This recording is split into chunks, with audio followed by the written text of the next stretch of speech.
아침부터 찬양하는 것이 쉽지 않지만 찬양으로 반주로 기도로 하나님께 영광 돌려주신 분들께 감사드립니다. 아멘. 평안해 주셨습니까? 네. 행복한 하루를 열어주신 우리 하나님을 찬양합니다. 오늘 제목은 사랑하고 행복하기라는 제목으로 좀 말씀을 드리겠습니다. 빌립보서 1장에 있는 말씀을 좀 보겠습니다. 빌립보서 1장 12절부터 있는 말씀을 좀 읽겠습니다. 빌립보서 1장 12절 형제들아 나의 당한 일이 도리어 복음의 진보가 된 줄을 너희가 알기를 원하노라. 이러므로 나의 매임이 그리스도 안에서 온 시리대 안과 기타 모든 사람에게 나타났으니 형제 중 다수가 나의 매임을 인하여 주 안에서 신뢰함으로 겁없이 하나님의 말씀을 더욱 담대히 말하게 되었느니라. 어떤 이들은 투기와 분쟁으로 어떤 이들은 착한 뜻으로 그리스도를 전파하나니 이들은 내가 복음을 변명하기 위하여 세우심을 받은 줄 알고 사랑으로 하나 저들은 나의 매임이 괴로움을 더하게 할 줄로 생각하여 순전치 못하게 다툼으로 그리스도를 전파하느니라. 그러면 무엇이며 외모로 하나 참으로 하나 무슨 방도로 하든지 전파되는 것은 그리스도니 이로써 내가 기뻐하고 또한 기뻐하리라. 기쁨의 복음 빌립보서에 있는 말씀을 계속해서 명상하고 있습니다. 대부분의 사람들은 행복을 결정하는 요소 가운데 하나로 환경을 생각하고 그것을 진리라고 생각합니다. 그런데 문제가 없어지고 환경이 바뀌면 나에게 좀 뭔가 행복한 일이 생겨야 되고 기쁨이 있어야 하는데 그렇지 못하다고 하는 것입니다. 왜일까요? 우리가 오해를 하고 있기 때문에 그렇습니다.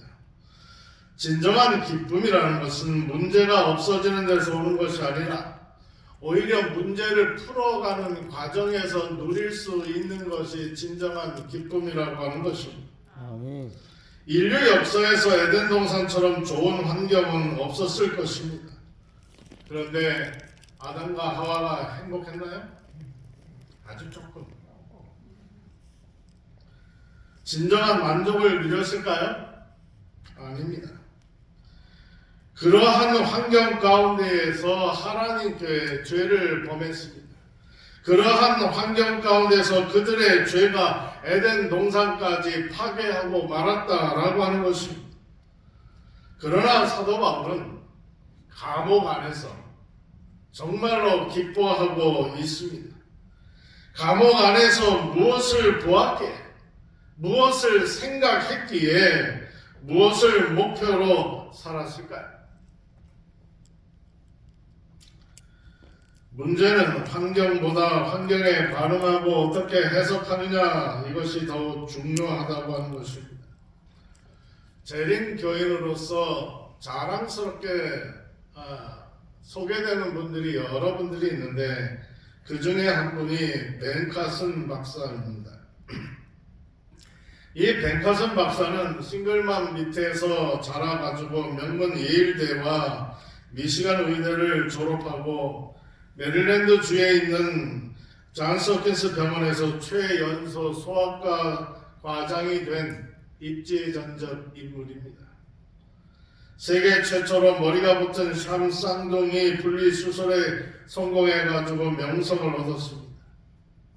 흑인이지만 도널드 트럼프 행정부에서 주택도시개발부 장관이라고 하는 장관을 역임했습니다.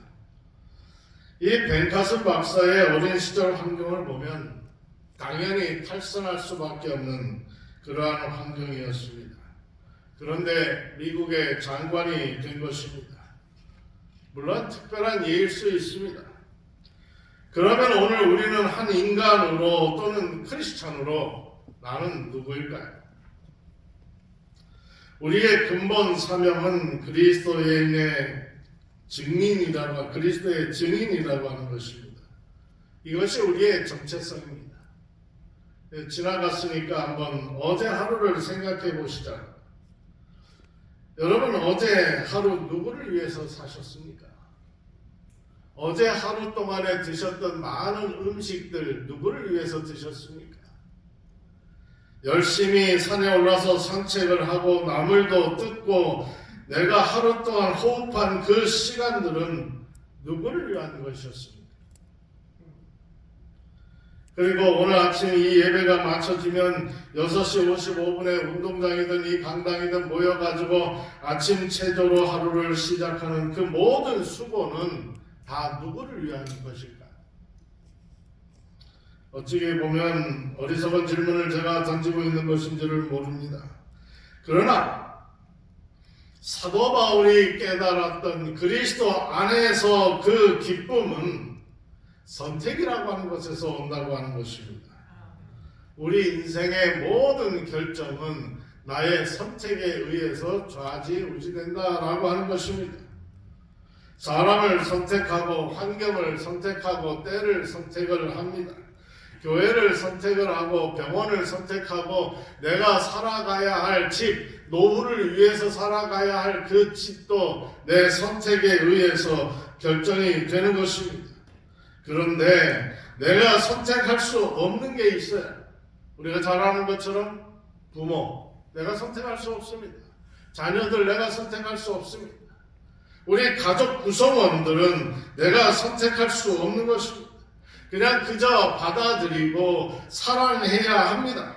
그리고 인정해야 합니다. 그리고 변화시키려고 하지 말고 그것을 그대로 받아들이고 사랑하고 즐기는 것이 나의 가정을 이 기쁨으로 꾸며가는 또 행복하게 이끌어가는 그러한 과정이라고 하는 것입니다.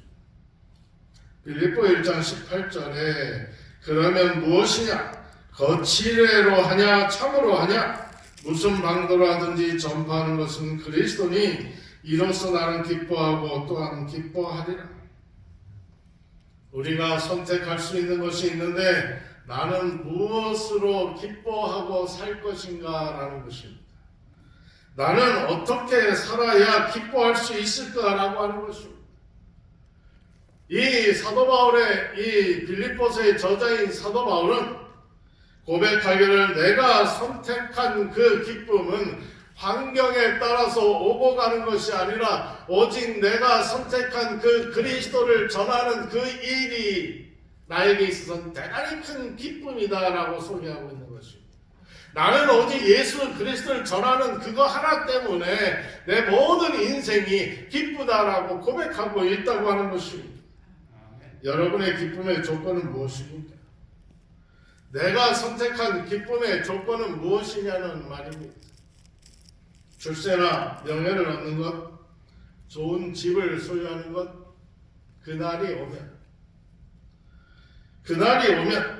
무엇인가 하고 싶어서 모든 것을 미루어 놓고 많은 것을 미루어 놓고 열심히 살았는데 오늘 가진 것도 미루어 놓고 열심히 살았는데 그날이 오면 행복한 그날이 오면 사람들은 대부분 무엇인가를 잃어버리면 좌절하죠.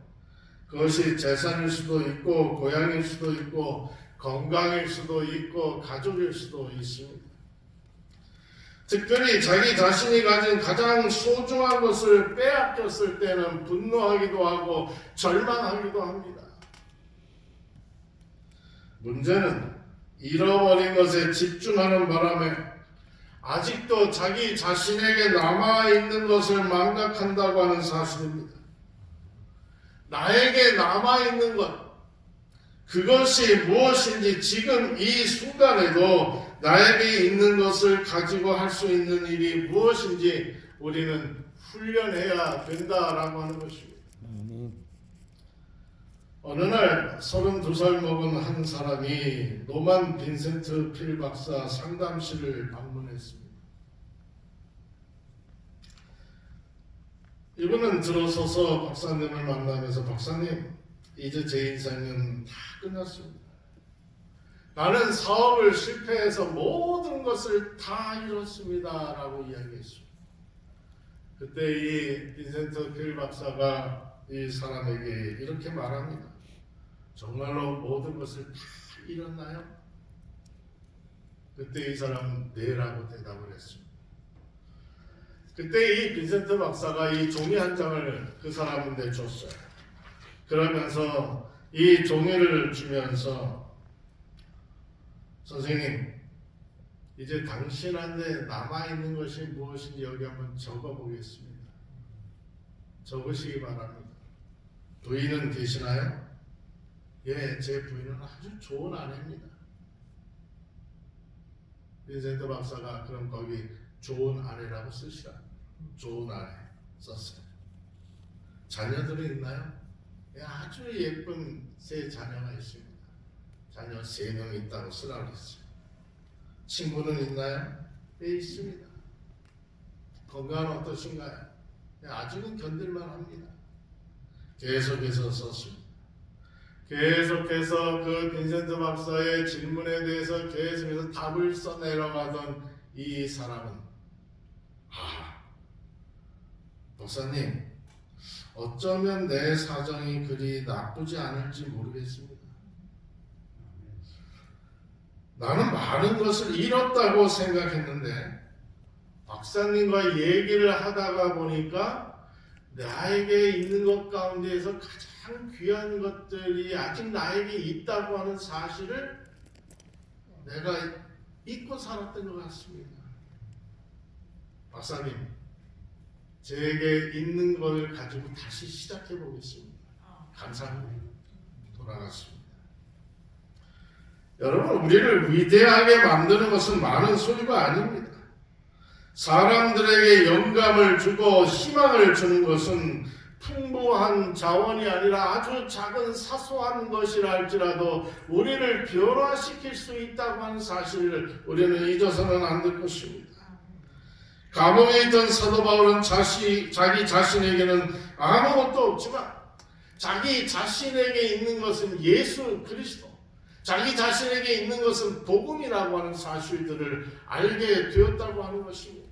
그 자기 자신에게 있는 예수 그리스도를 내 옆에 있는 사람에게 전하는 그 기쁨, 그 다음에 나에게 있는 그 복음을 그 사람에게 전했을 때에 변화되어가는 그 사람을 바라보는 것, 그것이 이 사도 바울에게는 대단히 큰 기쁨이고 그의 모든 생애에 있어서 가장 소중한 것이라고 하는 사실들을 이 사도 바울은 잃어버리지 않았다고 하는 사실입니다.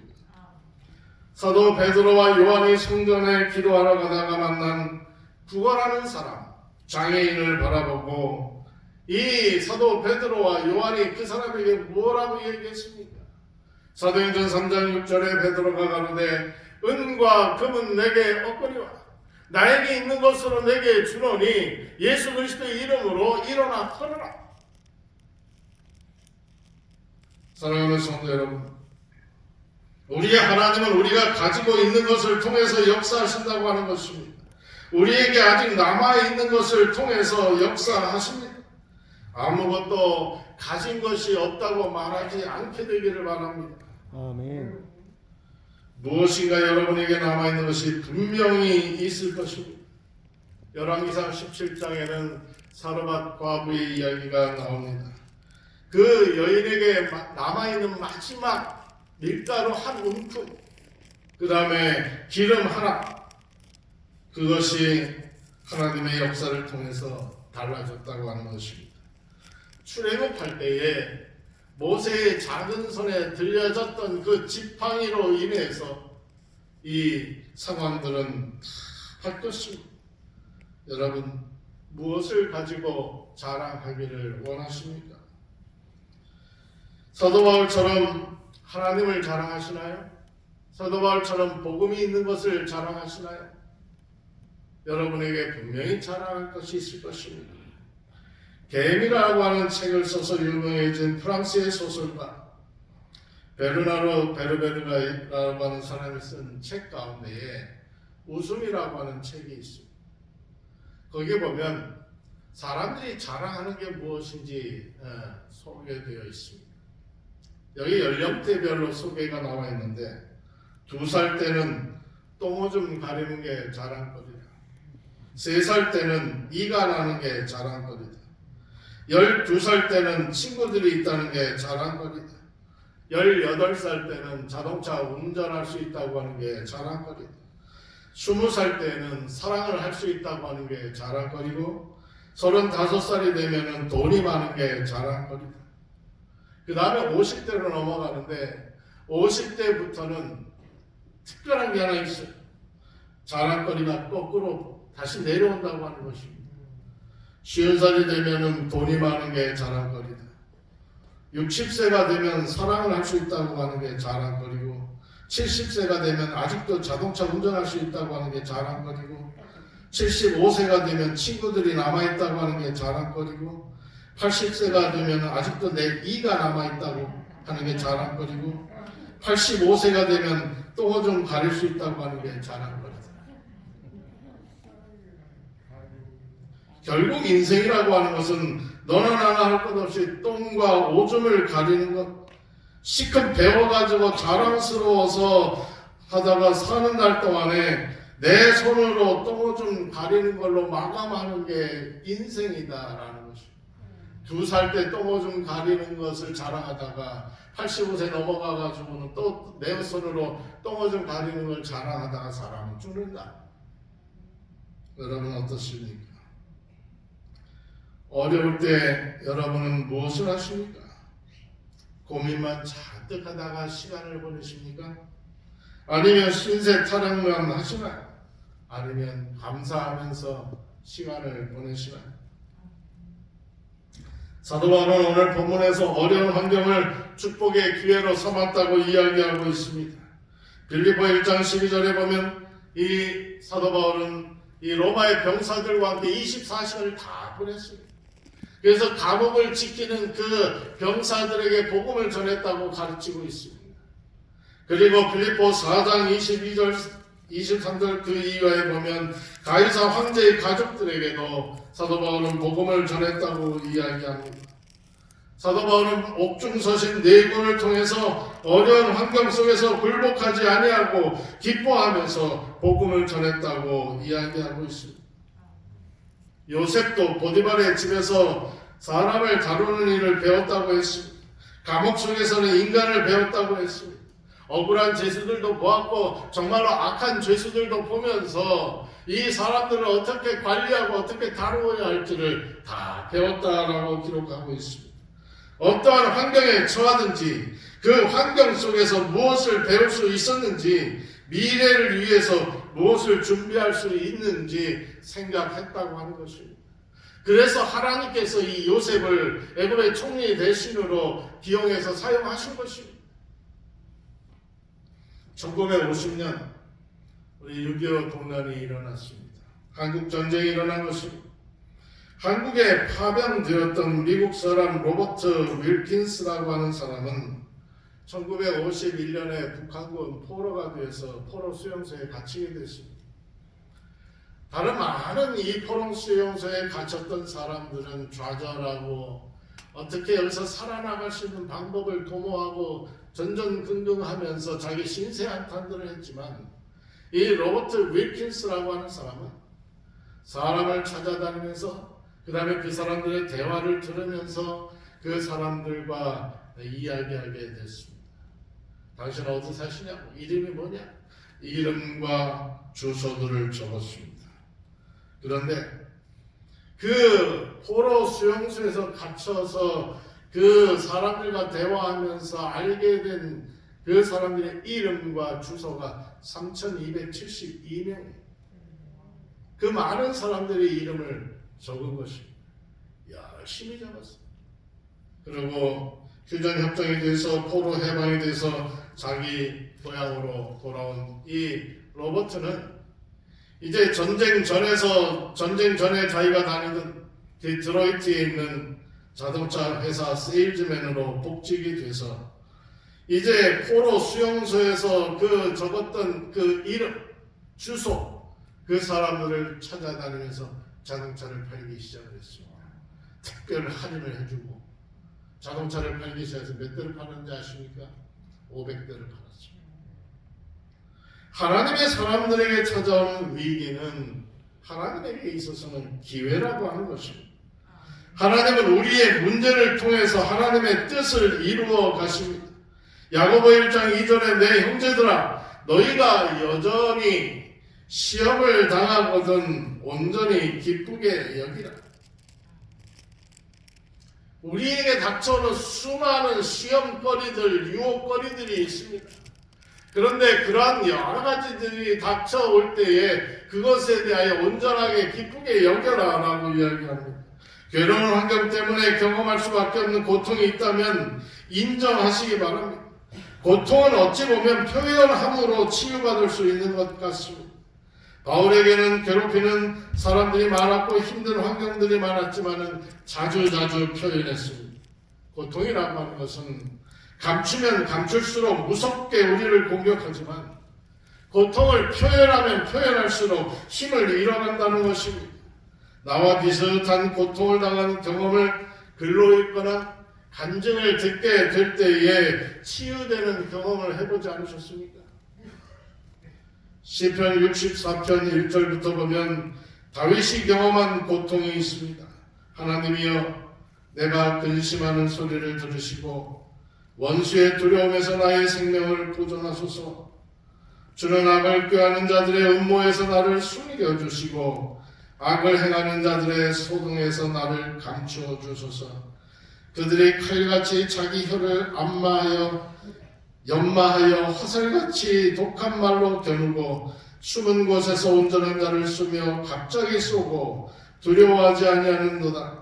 그들은 악한 목적으로 서로 격려하며 남몰래 올무놓기를 함께 의논하고 하는 말이 누가 우리를 불의워하며 그들은 죄악을 꾸미며 이르기를 우리가 묘책을 찾았다 하나니 각 사람의 속뜻과 마음이 깊도다. 그러나 하나님이 그들을 쏘시리니 그들이 갑자기 화살에 상하리로다. 그들이 엎드려지리니 그들의 혀가 그들을 해함이라. 그들을 보는 자가 다 머리를 흔들리로다. 사람들이 말하는 그 독한 말 때문에 그 마음에 상처를 주는 그 말 때문에 비난과 비방 때문에 힘들었던 다윗의 마음을 시편 64장에서 기록하고 있습니다. 우리는 상처를 받지 않고 살 수는 없죠. 그런데 상처를 받으면 상처를 주는 사람이 힘들어요? 상처를 받는 사람이 힘들어요? 상처를 받는 사람이 힘듭니다. 상처를 받는 사람만 손해해요. 그러므로 상처를 덜 받는 것이 좋습니다. 상처를 받을 만한 그 애착을 내려놓는 것이 좋습니다. 사도 바울은 빌립보 3장 7절부터 해서 이야기하기를 나는 그 모든 것들을 그래서 배설물로 여겼다라고 기록하고 있습니다. 근데 쉽지 않아요. 말은 이렇게 하지만은 대단히 쉽지 않고 어렵습니다. 그래서 훈련이 필요하다고 하는 것입니다. 괴로움을 초월하는 것이 사랑입니다. 할아버지와 할머니가 나와서 생활에서 일어나는 내용을 주제로 해가지고 퀴즈하는 방송이 있었습니다. 그때 거기 나왔던 할아버지들과의 대화입니다. 사회자가 묻습니다. 남편을 다른 말로 하면 무엇입니까? 왼수. 네 글자로 표현하면 평생 왼수. 여러분, 원수와 왼수의 차이가 뭐죠? 사용하시면서도 생각해 보셨나요? 원수는 같이 살지 않아도 되는 사람이라고 그래요. 사전에서. 같이 살지 않아도 되는 사람은 원수, 같이 살아야 되는 사람은 왼수입니다. 그래서 왼수는 더 힘들어요. 왜? 같이 살기 때문에. 그런데 이 왼수라는 말은 원래 어원은 원수라고 그래요. 그래서 전라도 지방에서 많이 사용되는 것이다 라고 사전에서는 정의하고 있습니다. 같이 사는 사람 중에 남편이 왼수 노릇하고 자식이 왼수 노릇하면 정말 힘이 들다는 말입니다. 그런데 우리가 기억해야 할 것은 그 왼수도 한때는 내가 가장 사랑했던 사람이라는 것입니다. 왜 사랑하는 님이 왼수가 됐을까요? 우리의 생각과 습관 속에 사랑을 방해하는 장애물이 있기 때문에 그렇습니다. 고린도전서 13장 4절 사랑은 오래 참고 사랑은 온유하며 시기하지 아니하며 사랑은 자랑하지 아니하며 교만하지 아니하며 모든 것을 참으며 모든 것을 믿으며 모든 것을 바라며 모든 것을 견디느니라. 빌립보서는 계속 반복해서 말씀드리겠지만은 빌립보 교인들에게 보내는 사랑의 편지입니다. 연애 편지입니다. 빌립보 1장 8절 내가 예수 그리스도의 심장으로 너희 무리를 얼마나 사모하시는지 하나님이 내 증인이라. 사모한다라고 표현하고 있습니다. 사도 바울은 예수님과 사랑에 빠졌습니다. 그래서 너무너무 행복했습니다. 환경이 중요하지만 환경의 노예가 되지 말고 환경을 극복하고 기쁨을 누리시기를 바랍니다. 아멘. 사도 바울처럼 예수님을 너무너무 좋아해서 예수님이 주시는 그 기쁨을 누리는 경험이 여러분과 저에게 있게 되기를 간절히 소망합니다. 아멘. 사도 바울은 감옥을 천국으로 만들었습니다. 여러분이 거하시는 이 에덴 병원이 아니 여러분들이 거하시는 모든 것이 행복했으면 참 좋겠습니다. 아멘. 그리고 여러분이 머무르는 모든 곳이 사랑의 천국이 되기를 간절히 바라면서 오늘 말씀 마치겠습니다. 아멘. 기도하겠습니다. 고마우신 하나님 아버지, 우리의 삶이 정말 힘들고 또 병으로 인해서 고통이 있다 할지라도 그 환경을 탓하기보다 그 환경을 정말 사랑의 장소 천국으로 만들 수 있는 우리의 마음들이 되도록 도와주옵소서. 정말 아멘. 힘들지만 주님 우리가 훈련하게 하여 주옵소서. 사도 바울이 감옥에서도 환경을 탓하지 아니하고 부정적인 생각을 하지 아니하고 하나님을 사랑하고 하나님을 감사하고 찬양했던 것처럼 오늘 우리의 하루의 삶이 주님께 감사하고 주님을 찬양하며 우리의 주어진 삶에 늘 최선을 다하는 귀한 하루로 만들어가도록 인도하여 주옵소서. 우리를 사랑하시는 주님 예수님 이름으로 간절히 기도하옵나이다. 아멘.